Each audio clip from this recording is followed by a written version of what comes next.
ସେ ଦୁଃଖ ଆଜି ପଣା ସଂକ୍ରାନ୍ତି କିଛି କଲୁନି କି? ଏବଂ ପଣା ସଂକ୍ରାନ୍ତିରେ କ'ଣ କରନ୍ତି କି? ଆଜି ପା ପଣା ସଂକ୍ରାନ୍ତି ଆମର ବେଲ ପଣା ହୁଏ, ପିତୃ ପିତା ମାନେ ପାଆନ୍ତି। ବେଲ ପଣା ନା ରହୁନୁ କୋଡ଼ ଦଉଛି।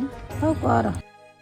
ଓଡ଼ିଆଙ୍କ ନବ ବର୍ଷ ପଣା ସଂକ୍ରାନ୍ତି ଅତି ନିଆରା ଅଟଇ ଆମ ସଂସ୍କୃତି, ଆମ ପରମ୍ପରା ଅଟେ ଆମ ଗୌରବ, ଭାଇଚାରା ମୈତ୍ରୀ ଭାବ ଆମରି ଦମ୍ଭ। 12 ମାସେ 13 ପର୍ବ ପାଳନ ହୁଏ, ସବୁ ପର୍ବ ପର୍ବାଣୀର ମହତ୍ତ୍ୱ ଥାଏ।